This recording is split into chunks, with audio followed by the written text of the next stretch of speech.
साधु साधु साधु साधु सुपटिपन्नो भगवतो सावक संगो सावक संगो यदिदं चतारि पुरुष युगानि आठ पुरुष पोगला एस भगवतो सावक संगो आउनियो पाउनियो दक्षिणियो अंजलि करणियो अनुत्तरं पुण्यं केतं लोकसारि संगं जीवित पर्यन्तं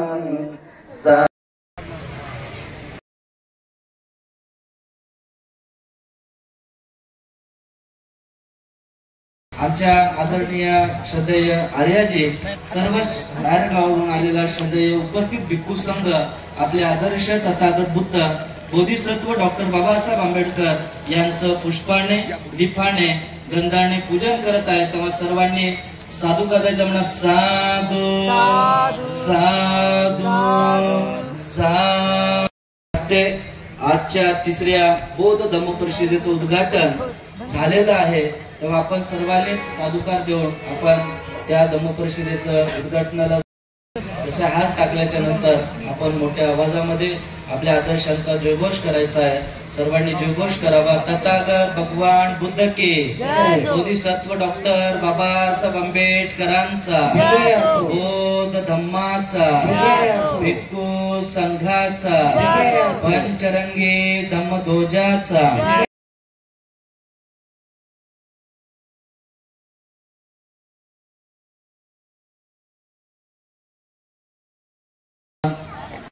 बौद्ध धम्माचा अत्यंत प्रामाणिकपणे निष्ठेनं जिद्दीने अतिशय उत्साहाने बौद्ध धर्माचा प्रचार आणि प्रसार करीत असतात।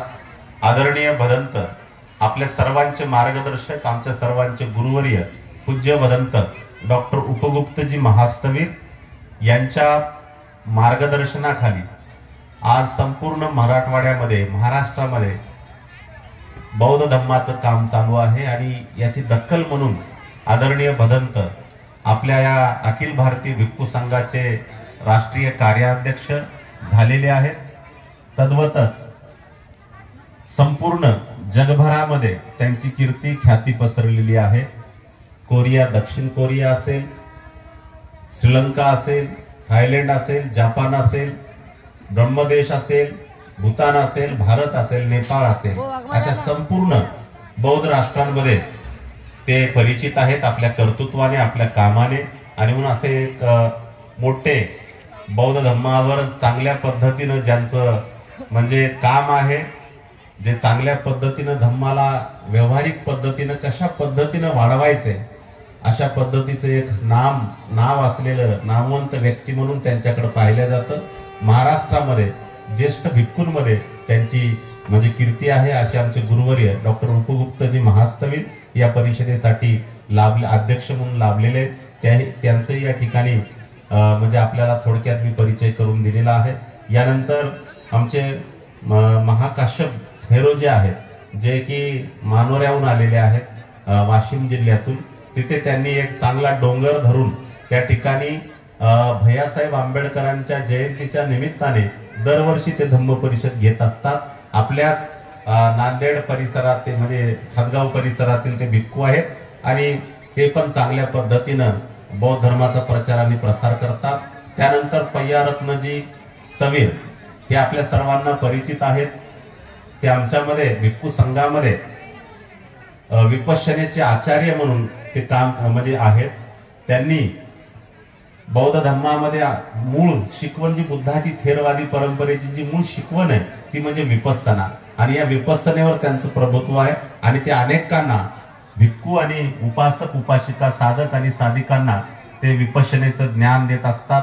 ते श्रीलंकेमध्ये बौद्ध धर्माचा अभ्यास करण्यासाठी 6 वर्ष थांबले होते. त्यांना सिंहली भाषा येते आणि ते आपल्या या विहाराचे विश्वस्त देखील आहेत आणि म्हणून तेही या ठिकाणी अध्यक्ष आहेत, सचिव आहेत आणि म्हणून त्यांचं या ठिकाणी आगमन झालेले. असे आमच्या पूर्ण मराठवाड्यामध्ये नांदेड परिसरामध्ये नामवंत भिक्खू म्हणून पय्यारत्नजी स्थवीर यांचं नाव घेतलं जातं. तेही या ठिकाणी उपस्थित आहेत. भंते सुभूती थेरो हे आपल्या सर्वांना माहीत आहे.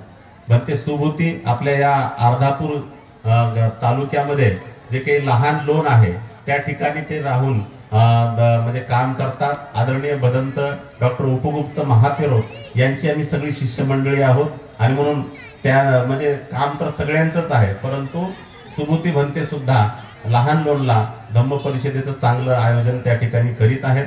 भंते शीलरत्नजी स्थवीर आपल्या सर्वांना माहीत आहेत. त्यांच्याच प्रयत्नातून ही धम्म परिषद या ठिकाणी अतिशय चांगल्या पद्धतीने या ठिकाणी घडून येत आहे. त्यांच्यासाठी आपण एकदा टाळ्यांच्या गजरामध्ये साधुकार द्यायचा आहे. कारण भंते पद्मरत्न जे असतील, भंते जिनरत्न जे असतील आणि त्यांच्यासोबत आमचे शीलरत्न, अशा पद्धतीची ही त्रिमूर्ती म्हणजे पक्की होती. बरोबर. भंतेचे 2 आदरणीय भदंत डॉक्टर उपगुप्तजी महास्थवीर यांचे पहिले 2 शिष्य म्हणून पद्मरत्न भंतेजी आणि जिनरत्न भंतेजी यांचं नाव घेतलं जातं आणि नंतर शीलरत्न त्याच म्हणजे ह्याच्यातून आलेले जिनरत्न भंतेजींनी त्यांना या जीवनामध्ये आणलेलं आहे आणि म्हणून त्या दोघांचाही वारसा जिनरत्न आणि पद्मरत्न या दोघांचा एक रत्न, तिसरं रत्न म्हणजे शीलरत्न आहे आणि म्हणून शीलरत्न चांगल्या पद्धतीने या ठिकाणी त्या दोघांचाही वारसा बौद्ध धर्माचा चांगल्या पद्धतीने चालवत आहेत. तेव्हा ते आपल्या सर्वांना परिचित आहेत. या ठिकाणी उपस्थित असलेले आमचे भंते पय्यावंश जे आता ज्यांनी म्हणजे संचालन करीत होते, जे पूर्णेला असतात, आदरणीय भदंत उपगुप्त महाथेरो यांच्या शिष्यापैकी एक शिष्य आहेत. चांगले ते पूर्णेची धम्म परिषद आपण सर्वांनी कदाचित आपण सगळे आले असाल तर त्या ठिकाणी प्रचंड जी काही धम्म परिषदेचं नियोजन असेल, परिषदेचा जो काही खर्च जमा खर्च असेल, या सर्व गोष्टीचं नियोजन भंते पय्यावंश यांच्या म्हणजे चांगल्या अतिशय सुकल्पनेतून ते तयार झालेलं आहे आणि म्हणून त्यांच्यासाठी पण आपण साधुकार द्यावा.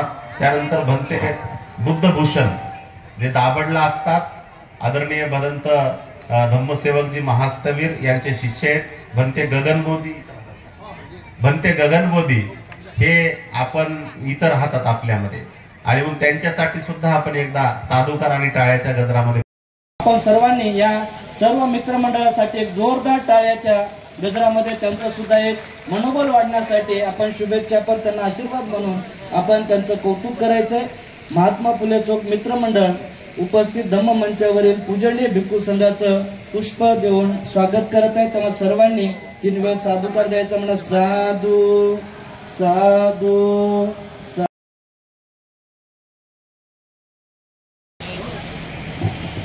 या मित्रमंडळांचं कमी आहे. सुंदर असं नियोजन या धम्म परिषदेचं हे मंडळ करीत आहे. आमचे शीलरत्न भंतेजी आणि गगनबोधी भंतेजी यांना सोबत घेऊन त्यांच्या संगोपन विचारांनी एक चांगल्या पद्धतीने ही धम्म परिषद यशस्वी करीत आहेत. निश्चितच असे जर आमचे धम्माचे उपासक जर घडत गेले ते साकार झाल्याशिवाय राहणार नाही. अशाच प्रकारची प्रेरणा आपल्या सर्व उपासकांमध्ये निर्माण व्हावी हाच या निमित्ताने मी आपल्याला छोटासा संदेश देतो. पूजनीय भिक्खू संघ आपल्या या धम्म परिषदेसाठी उपस्थित, पोलीस डिपार्टमेंटचे सर्व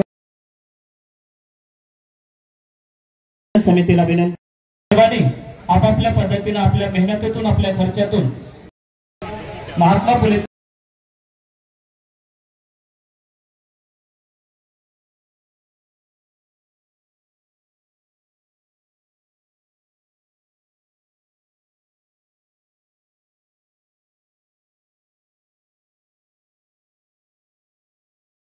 आज आम्हाला कुठेही मिळत नव्हती एवढी जागा. बुद्धाच्या काळामध्ये अनाथ पिंडकांनी भगवान बुद्धाच्या विहारासाठी जी जागा दिली ती अनंत काळ ते तिचा लाभ घेत आहोत. तसं या नगरीचे राज्य जे रामचौधरी होते, एक भिक्खू जिनरत्न जाऊन त्यांना बोलतात की आम्हाला ही जागा पाहिजे. ताबडतोब एक काही सेकंद त्याचा विलंब न करता ही जागा दिलेली आहे. मित्रांनो, पिढ्यानपिढ्या त्यांचं नाव राहणार आहे. आपण मात्र सैरावर इकडं तिकडं फिरत आहोत. मोठे मोठे भंतेजी या ठिकाणी आलेले आहेत. 3-3 वेळास आपण सांगत आहोत की शिस्तीनं बघा, कॅमेरे फिरत आहेत तुमच्यावर. हे सारं 24 राज्यामध्ये आपण दाखवत आहोत. हे त्यामुळं बरोबर बसा, जाग्यावर बसा. या ठिकाणी चौधरी साहेब आलेले आहेत, त्यांचं आपण स्वागत करूया. सीताराम गुरुजी, नारायणराव गुरुजी, लोखंडे हे त्यांनी स्वागत करतील अशी त्यांना सूचना करतो. दान दिलेले त्यांनी. कोरोनाच्या काळामध्ये देखील आता थोरात आले होते, त्यांनी सांगितलं डॉक्टरांचे नाव. थोरातने आता डॉक्टर